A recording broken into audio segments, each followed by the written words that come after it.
Before we dive into today's story, a quick reminder. If you enjoy these wild neighborhood sagas, make sure to subscribe to our channel so you never miss the next unbelievable twist. Now, let's get into it. The day we moved into our new neighborhood should have been the beginning of a dream.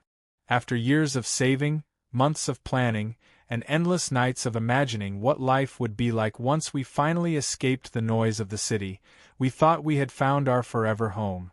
The house itself was modest but charming, with a wraparound porch, tall oak trees shading the front lawn, and a quiet cul-de-sac that seemed safe enough to let kids ride their bikes without fear.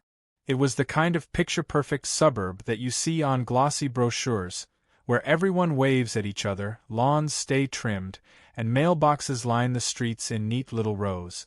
But perfection always comes at a cost. The very first morning, as the moving truck pulled away, I noticed the silence of the street. Not the peaceful kind of silence, but the watchful kind, the sort that makes your skin prickle because you know you're being observed. Curtains shifted from across the street. Blinds tilted slightly in the next yard. And then, as though she had been waiting for the right moment to make her entrance, she appeared. A woman in her late 50s, wearing a crisp pastel blouse tucked perfectly into beige slacks, walked with the poise of someone who had been rehearsing this encounter for years. Her hair was a polished helmet of blonde curls, unmoving despite the breeze. Tucked under her arm was a leather binder so thick it looked like it could anchor a ship. She did not smile. She did not wave. She simply stopped at the edge of our driveway, assessed us with the severity of a drill sergeant, and then scribbled something onto a notepad clipped inside her binder. That was our first encounter with Janice Holloway, the president of the Maplewood Homeowners Association. At first, I told myself it was nothing. Some neighborhoods had quirky neighbors. Maybe she was just checking in. But the longer I watched her, the more I noticed the way she studied every detail. The position of our garbage bins, the make and model of our car, even the color of the moving boxes stacked near the garage. When she finally walked back across the street, binder hugged tight against her chest like a holy book, I felt a sense of unease that settled heavy in my stomach. By evening, that unease turned into reality. Taped to our front door was a single sheet of paper, printed with the HOA's letterhead. At the bottom was Janice's signature, sprawling and confident. The notice listed initial violations observed during our move-in: the recycling bin placed too close to the curb, the porch light left on past sunrise, and, most absurdly, the presence of an unregistered pet after she spotted our dog sniffing around the yard. The document warned of fines to be assessed if these violations weren't corrected within 72 hours. We had lived there less than one day. Most people might have shrugged it off, fixed the issues, and moved on. But there was something about the sharp, almost gleeful tone of the letter that gnawed at me. It wasn't simply about keeping order. It felt personal, as though Janice had already decided we were a threat to her kingdom. The days that followed only confirmed that suspicion. Each morning, another notice appeared, sometimes folded neatly into the mailbox, other times taped prominently to the door where every neighbor could see. Our grass was too long by an inch. The curtains in our living room were the wrong shade. Even the flowers my spouse planted, a cheerful row of marigolds, were non-compliant with community aesthetic standards. The most unsettling part wasn't just the petty rules. It was the way the entire neighborhood seemed to orbit around Janice. Neighbors avoided eye contact when I tried to wave. Children were quickly ushered indoors when our dog barked. And whenever Janice walked her rigid patrol of the cul-de-sac, binder clutched to her side, people adjusted themselves. Hoses were turned off, cars pulled into garages, conversations stopped mid-sentence. It was as if she were the mayor, judge, and warden of the block all at once. Still, we tried to adapt. We trimmed the grass lower than ever before. We replaced the curtains with bland beige. We even pulled the marigolds out of the soil and replaced them with dull, regulation-approved shrubs. But no matter what we did, the notices never stopped. Then came the first fine. It arrived in a thick envelope, accompanied by an official-looking invoice printed on heavy cardstock. The charge, $500 for recurring violations of property standards, specifically citing non-conforming garden arrangement and failure to maintain appropriate porch lighting. I laughed at first, thinking it had to be some mistake, but the payment instructions were clear. Mail a check within 30 days or face further penalties. That was when I realized this wasn't just a matter of neighborly disagreements. This was a machine, one that Janice had spent years perfecting. The HOA wasn't about maintaining property values. It was about control, and every fine, every notice, was another tool to keep her grip on the neighborhood iron-tight. One evening, as I carried another notice inside, I caught a glimpse of the neighbor across the street, an older man named Harold, standing behind his window. His eyes met mine, filled with something like pity, and then he shook his head almost imperceptibly before pulling the blinds shut. That tiny gesture lingered with me long after. It wasn't just pity. It was warning.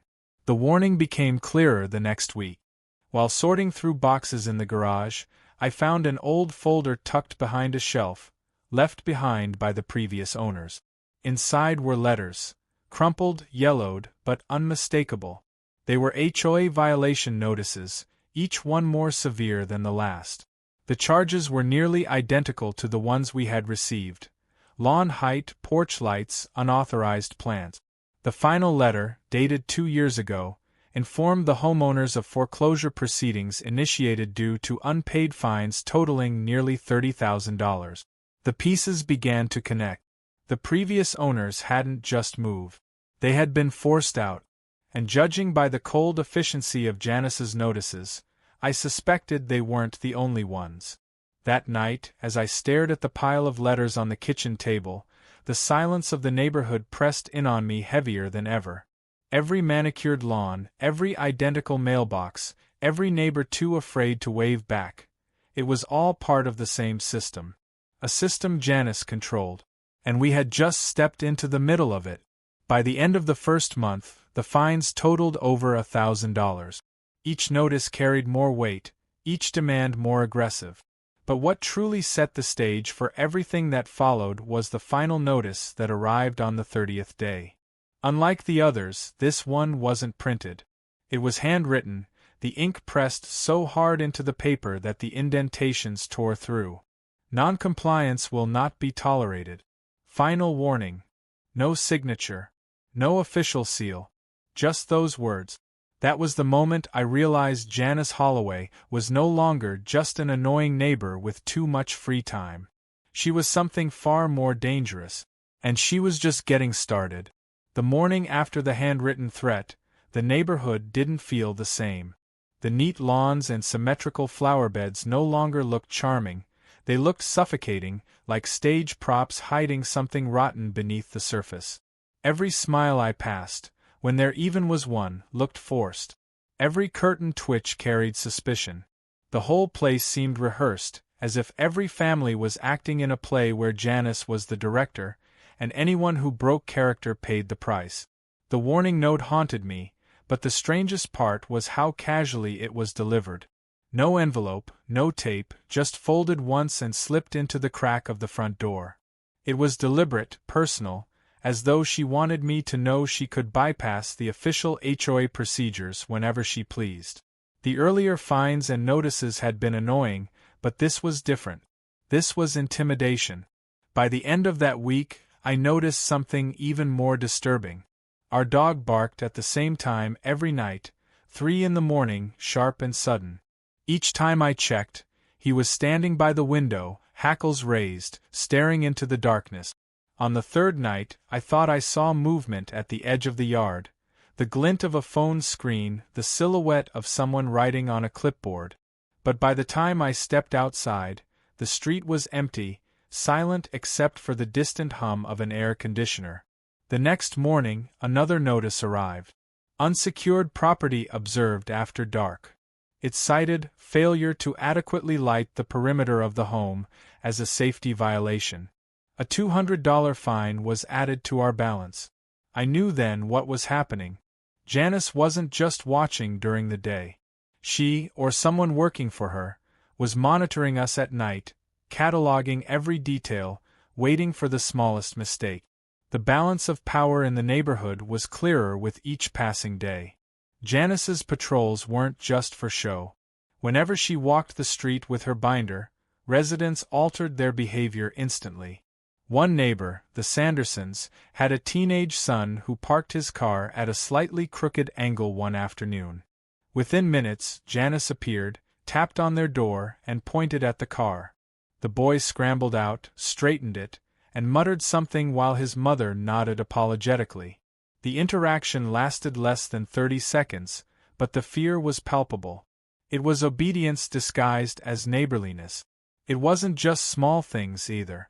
Over time, I began to piece together a pattern. Families moved into the neighborhood full of optimism, just like we had, but within a year, their homes would go up for sale. Sometimes they left quietly without a goodbye. Other times, rumors spread, bankruptcy, job transfers, medical bills. But always, the properties sold quickly, and always, the next owners seemed strangely compliant from the start.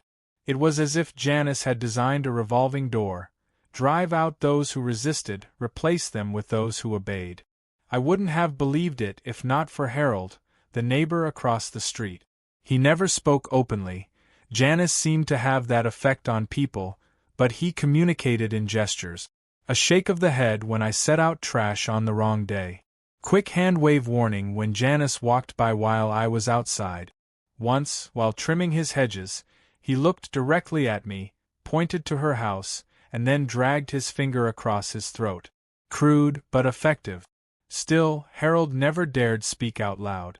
That silence told me everything. By the second month, the fines had climbed past $2,000. The envelopes grew thicker, the language more aggressive. Then came the mandatory remediation order.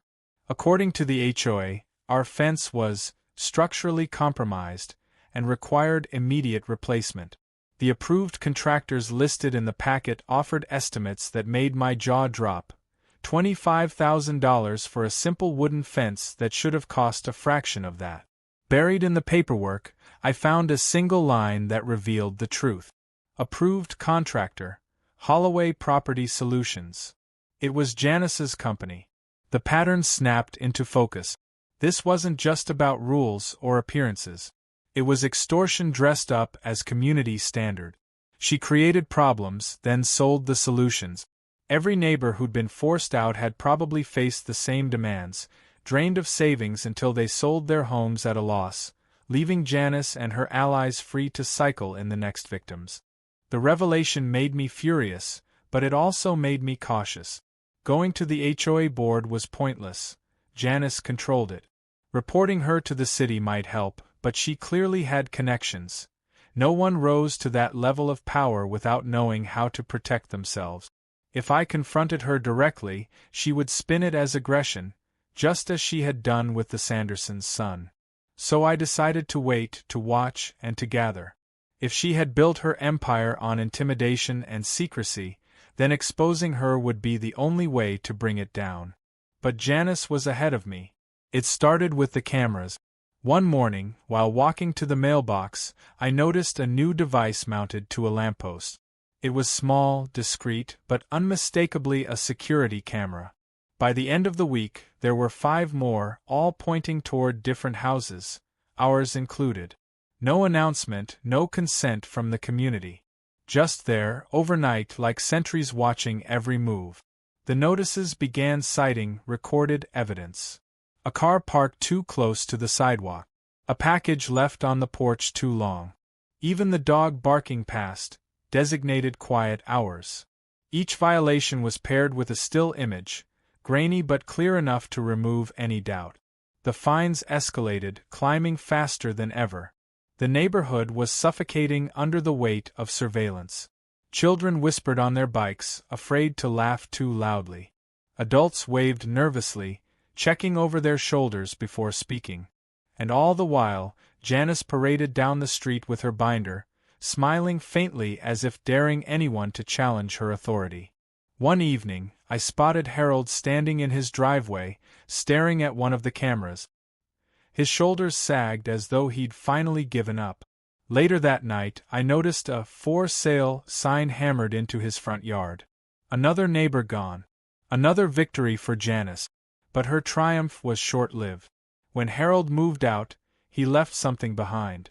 As I carried trash to the curb, I noticed a folded envelope tucked under my windshield wiper. Inside was a stack of papers. Photocopies of receipts, notices, and one particularly damning invoice from Holloway Property Solutions. At the bottom, handwritten in Harold's shaky scrawl, were 4 words: "Don't let her win." The evidence was crude, but it was proof. Proof that Janice had been running her scam for years, using the HOA to funnel money into her own pocket. Proof that neighbors had been forced into compliance, one fine at a time, until they broke. I knew I couldn't fight her alone. But I also knew that waiting any longer would only tighten her grip. It was time to act, even if the risk was enormous. That night, as I spread Harold's papers across the kitchen table, I heard the sound again. The dog barking, sharp and furious. I rushed to the window and froze. There, standing at the edge of the yard, was Janice. No binder this time. Just her phone, held high, recording as her eyes locked directly onto mine. She didn't move, didn't speak. She simply smiled, a cold, satisfied smile, before turning and walking back across the street. And taped to the front door the next morning was another note, handwritten like the last. "You'll regret this." The note on the door stayed pinned in my mind long after I crumpled it in my hand. Those 3 words weren't just a warning. They were a promise, a declaration that Janice wasn't done tightening her grip, that she would escalate until I either yielded or broke. But something inside me had shifted. Until then, I had been reactive, dodging fines, making small adjustments, trying to avoid her wrath. Now, with Harold's papers spread across the table and her threat still fresh in my mind, I realized I had to stop playing defense. The longer I waited, the deeper her hooks would dig into my life. I began documenting everything. Each notice, each fine, each suspicious camera angle. I photographed the handwritten threat. I scanned Harold's invoices. I even started recording timestamps whenever her patrols circled past our house. At first, it felt paranoid, but the more I logged, the more a pattern emerged. The fines coincided with her late-night visits, the notices with the installation of new cameras, the safety inspections with her company's invoices. She wasn't simply running an HOA, she was running a racket. Still, collecting evidence wasn't enough. Janice had built her empire on appearances, and if I wanted to weaken her, I needed cracks to show. So I started talking, quietly, carefully, to the neighbors who still dared to make eye contact. It wasn't easy. Most avoided me outright, afraid of being seen in conversation. But one, a middle-aged woman named Marjorie who lived 2 doors down, paused while gardening. She kept her hands busy in the soil, never looking directly at me, but she spoke in a low voice, barely above the hum of the lawnmower down the street. "You're not the first," she murmured. "Everyone thinks they can fight her. They can't. She knows too much. About all of us." I asked what she meant, but she only shook her head and went back to planting. Still, her words lingered. It wasn't just fines and rules Janice wielded, it was secrets. The truth of that became clear 2 nights later. At midnight, a loud banging shook the front door. My heart raced as I opened it to find 2 police officers standing on the porch. Their flashlights cut through the dark, illuminating our house like a stage. "Noise complaint," one of them said flatly. I blinked in confusion. The house had been silent all evening. No music, no television, not even the dog barking. I invited them inside, offered to let them check for themselves. They declined, their tones stiff but professional. After a few awkward minutes, they left. The next morning, another fine appeared. Unlawful disturbance after curfew. Another $300. That was when I realized how far her influence stretched. It wasn't enough to monitor and fine us. She had the police on speed dial, willing to respond to her word without question. Whether through connections, intimidation, or sheer persistence, Janice had woven herself into every authority that might have stood against her. But I wasn't alone. A week later, as I pulled weeds in the yard, Bob from the corner house approached. He was one of the quiet ones, always mowing his lawn, always nodding politely, never speaking more than a word. But that afternoon, his voice shook with urgency. "I saw her at your window last night," he whispered, eyes darting nervously toward Janice's house. "She was taking pictures. Don't let her know I told you." Then he walked away, never breaking stride, as if nothing had happened. It was confirmation of what I'd suspected. The night visits, the surveillance, the endless stream of fines. It wasn't random. It was personal. And she was escalating. That weekend, the HOA held its monthly meeting at the community center. Attendance was mandatory, or so the notice claimed. When I arrived, the room was already packed with neighbors seated in neat rows, their faces blank, their silence heavy. At the front of the room stood Janice, binder open on the podium, smiling that same thin-lipped smile she always wore when she knew she was in control. She spoke of community standards and safety concerns, her words rehearsed and polished, each phrase designed to sound reasonable. But beneath the surface, it was the same message: comply or suffer. She listed recent infractions with careful anonymity: trash bins, porch lights, lawn decorations, but when she glanced at me, the meaning was clear. Then she introduced a new agenda item: a special assessment for all homeowners, citing the need for upgraded fencing around the neighborhood perimeter. The cost was staggering, tens of thousands to be divided among residents. And once again, the only approved contractor was HOA Property Solutions. The vote passed without discussion. No one raised a hand in opposition. No one dared. The meeting ended with polite applause, and the neighbors filed out silently, their eyes avoiding mine. It was like watching prisoners shuffle back to their cells. But as I turned to leave, I felt a tug on my sleeve. It was Marjorie again. She slipped a folded slip of paper into my hand without a word, then disappeared into the crowd. Back home, I unfolded it. The note contained an address and a time. No explanation, no signature. Just instructions. The following evening, curiosity outweighed caution. I drove to the address, a rundown house on the edge of town, far from the manicured lawns of Maplewood. Inside, the living room was dimly lit, crowded with folding chairs. And in those chairs sat neighbors. People I recognized, people I hadn't realized had moved away, people who had vanished from the neighborhood months or years ago without explanation. They were victims of Janice too. One by one, they shared their stories. Fines that spiraled into debt. Repairs that cost more than their savings. Threats, surveillance, harassment. Some had lost their homes. Others had drained retirement funds just to stay afloat. And always, at the center, was Janice, profiting from every so-called violation. They called themselves the Exiles. And they had been gathering evidence for years. They showed me files, photos, even video clips of Janice berating homeowners, manipulating city inspectors, bribing contractors. The scope was bigger than I had imagined. She wasn't just running a neighborhood scam. She was running a business empire built on fear. When they finished, the room fell silent. All eyes turned to me. "You're still inside," one of them said. "You're our chance. She doesn't know you've seen this yet. If we work together, we can bring her down." The weight of their words pressed heavy on me. I wanted to believe them. I wanted to believe Janice could be defeated. But I also knew the risk. If she suspected even for a moment that I was part of this, she would destroy me just as she had destroyed the others. Still, the decision had already been made. I couldn't unsee the evidence. I couldn't unhear their stories.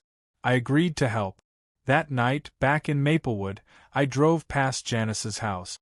The lights were on, her silhouette visible through the curtain, flipping through her binder. For the first time, I didn't just see her as a tyrant. I saw her as a criminal with everything to lose. And that made her dangerous. The next morning, taped to my door, was another handwritten note. This one was different. The words were fewer, but the message was crystal clear. I know.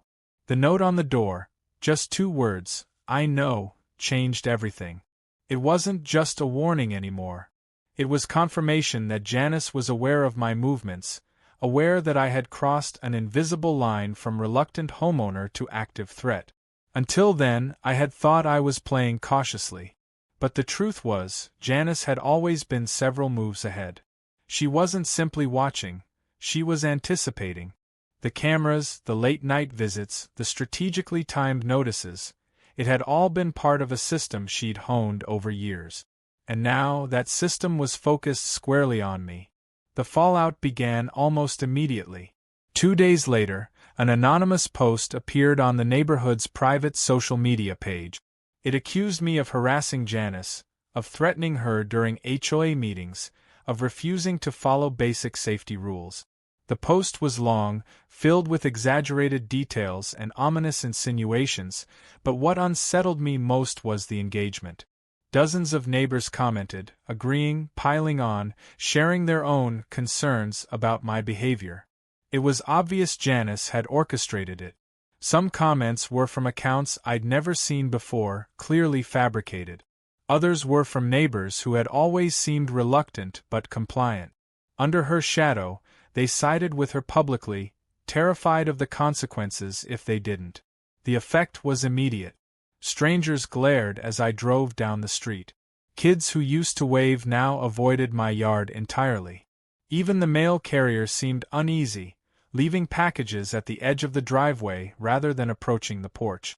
My reputation was unraveling in real time, one carefully constructed rumor at a time.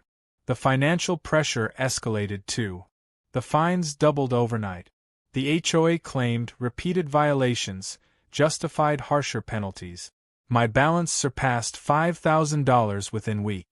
I knew what Janice was doing, draining me, isolating me, forcing me into the same cycle that had broken the families before me.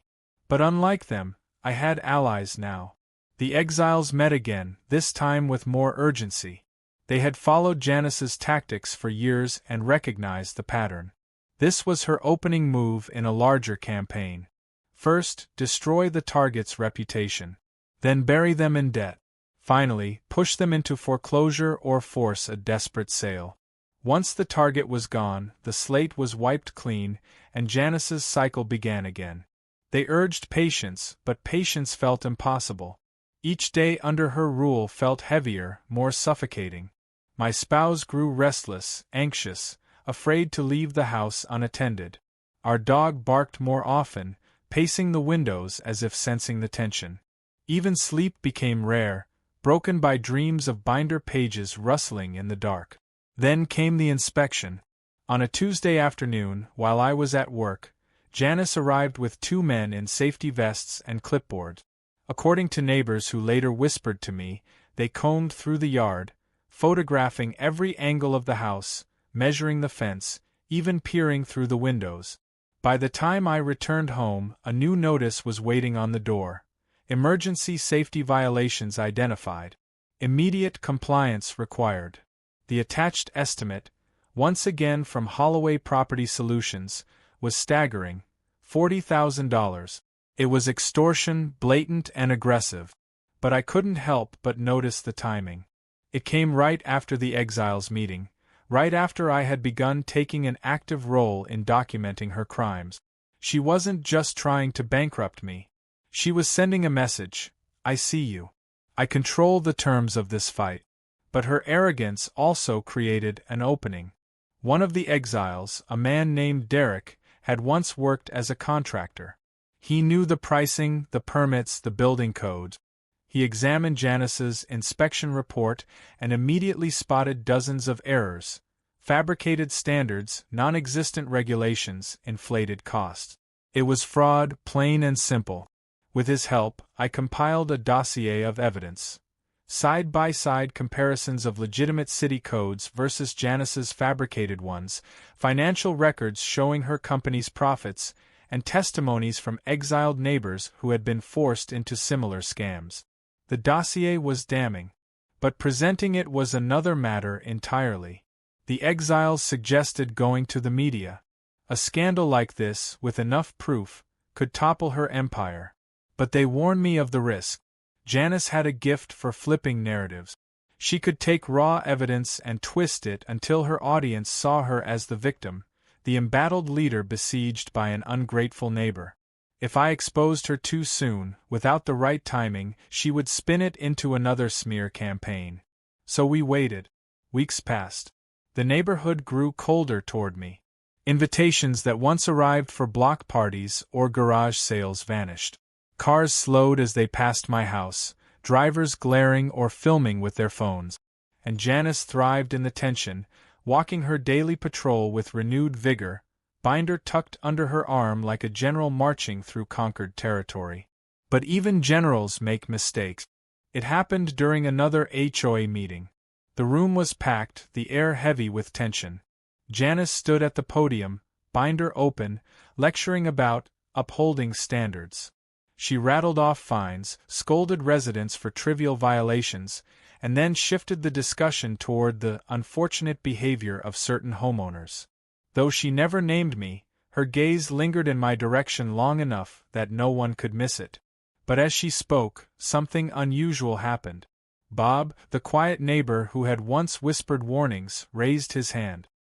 His voice trembled as he asked a simple question: "Where does all the money go?" The room froze. Janice's smile didn't falter, but her grip on the binder tightened. She launched into a rehearsed explanation about maintenance, improvements, and community safety. But Bob pressed again, his voice stronger this time. "We never see any improvements. The roads are the same. The park is the same. Where is the money?" For a brief moment the mask slipped. Her voice sharpened, her words clipped. She dismissed his question, moved the meeting along, and closed her binder with a decisive snap. But the damage was done. A seed of doubt had been planted. People shifted uneasily in their seat. Eyes darted between neighbors. For the first time, silence wasn't compliance. It was suspicion. After the meeting, Janice left quickly, binder clutched tight, her smile gone. And the next morning, Bob's house bore a bright red notice taped across the door.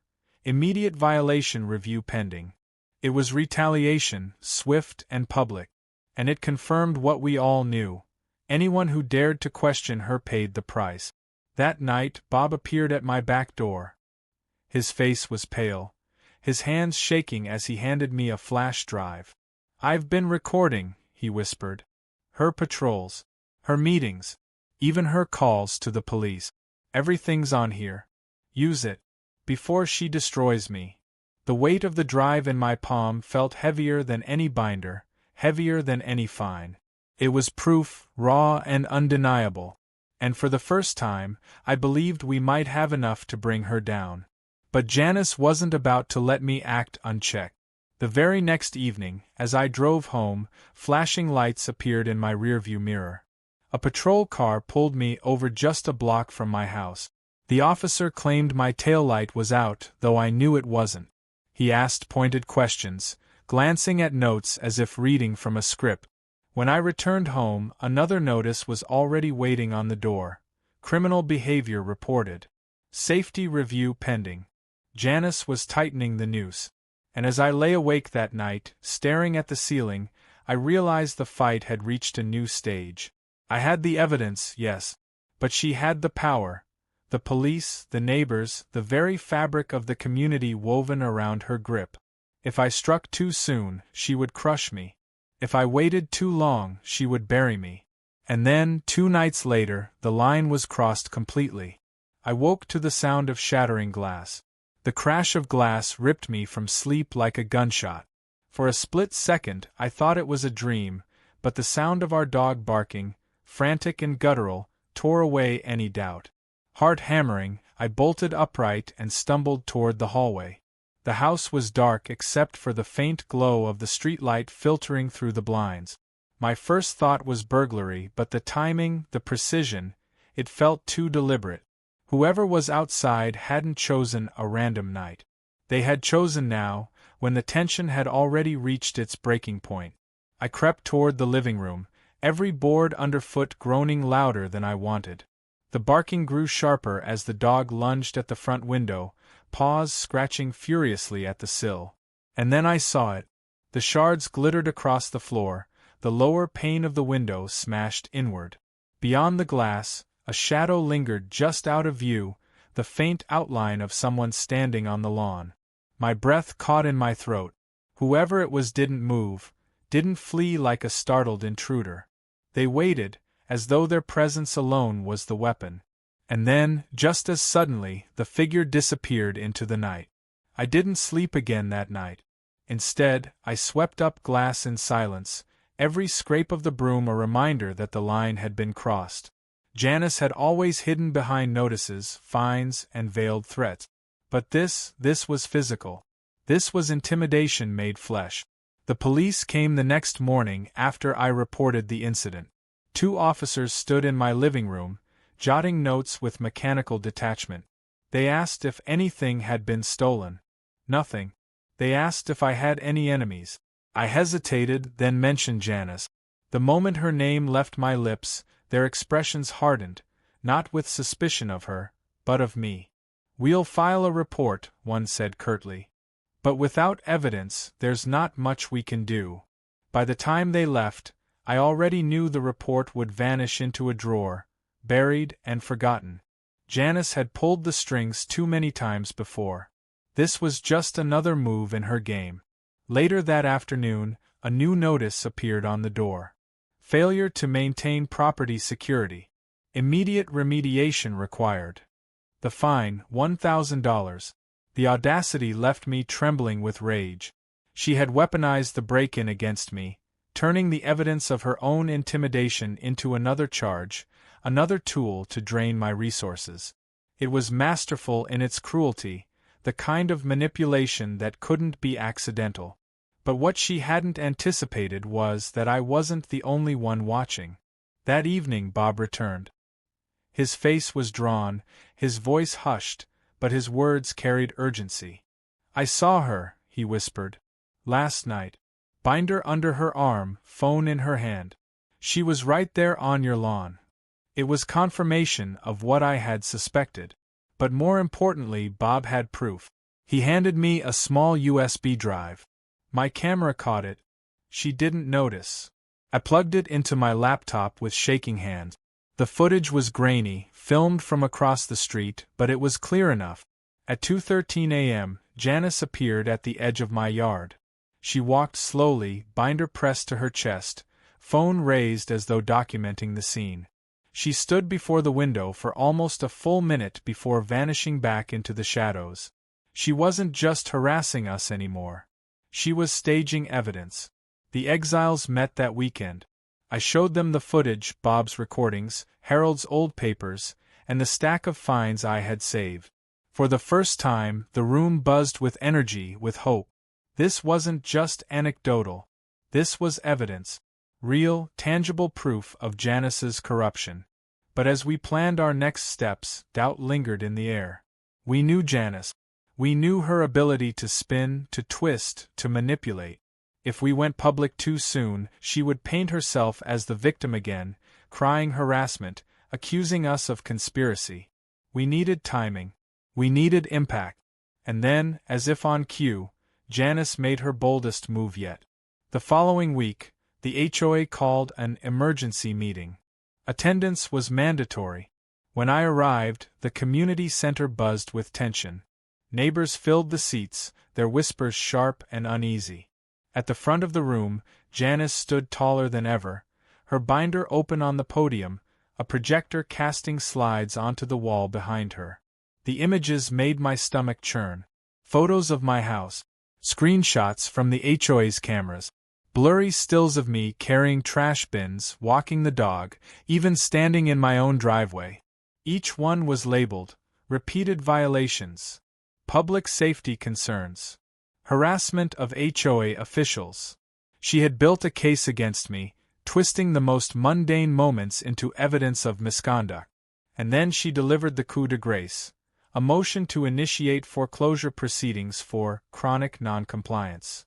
Gasps rippled through the room. Some neighbors looked away, ashamed. Others nodded, eager to align with the authority in power. And when the vote was called, hands rose, timid at first, then more boldly, until it seemed the entire room had submitted to her will. But not all. Bob's hand stayed firmly at his side. So did Marjorie's. A few others followed suit. Small, defiant sparks in a sea of compliance. It wasn't enough to stop the motion. It passed with overwhelming support, but it was enough to remind me I wasn't entirely alone. Still, the damage was done. The papers arrived the next morning. Unless I paid the full balance of fines, now over $10,000, the HOA would begin foreclosure proceedings within 30 days. Janice had drawn her line in the sand. That night, I sat in the dark, staring at the mound of evidence on the table. My home, my savings, my future, all of it was hanging by a thread. The exiles were ready to act, but hesitation gnawed at me. Was it enough? Could we truly topple someone who had ruled unchallenged for decades? The decision was made for me the next morning. As I stepped onto the porch to retrieve the paper, a small envelope fluttered to the ground. Inside was a single photograph. It was me, standing in my bedroom window, unaware of the camera. On the back, in neat cursive, were 4 words: "You can't hide." The message was clear. The surveillance wasn't limited to the streets anymore. Janice had pierced the last sanctuary I had left. The time for patience was over. I gathered the evidence, the recordings, the testimonies, and the footage of Janice herself standing on my lawn. With the exile's help, I contacted a journalist known for exposing local corruption.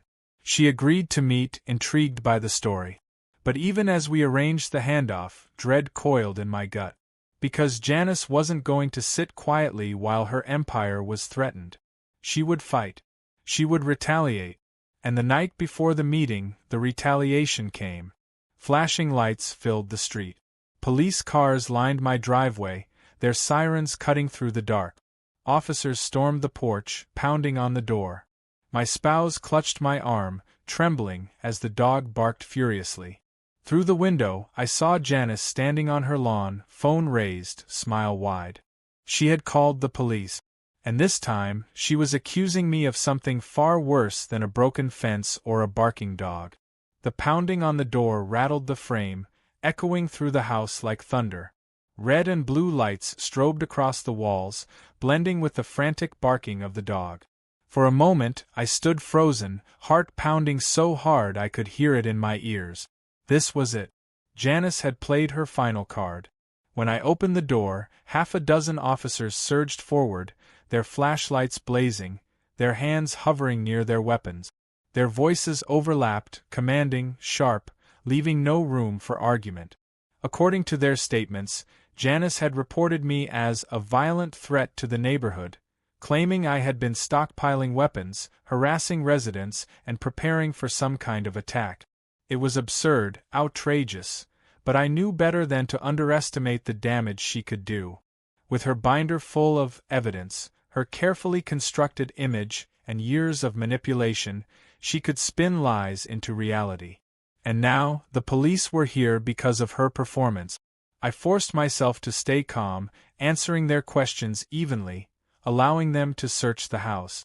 They found nothing, of course. No stockpile, no weapons beyond a single legally owned handgun locked in a safe.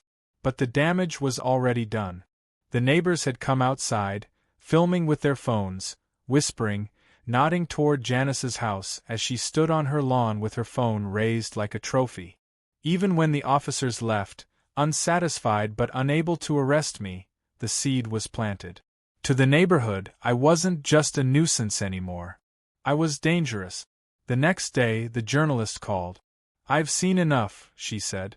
"Meet me downtown. Bring everything." I packed the evidence into a battered briefcase. Bob's recordings, Harold's invoices, Marjorie's notes, the footage of Janice on my lawn with the broken window behind her, even the threatening photographs taken through my window. Every piece was in order. Every pattern documented. It was a case too strong to ignore. The meeting took place in a coffee shop miles away from Maplewood. The journalist, a sharp-eyed woman named Diana, listened intently as I laid everything out. She asked pointed questions, flipping through the documents, watching the videos, scribbling notes in a worn notebook. By the time I finished, her expression was grim. "This isn't just HOA abuse," she said. "This is racketeering, extortion, fraud. And if she really staged false police reports? That's criminal. If I can corroborate this, it's going to blow wide open." Hope surged through me for the first time in months. At last, Janice's iron grip had met a force she couldn't control: exposure. The story broke a week later. Headlines exploded across local news outlets. HOA president accused of fraud and extortion. Whistleblowers expose neighborhood corruption ring. Residents speak out against decades of abuse. The articles laid out everything: her fake inspections, the fines funneled into her company, the intimidation tactics, the late-night patrols.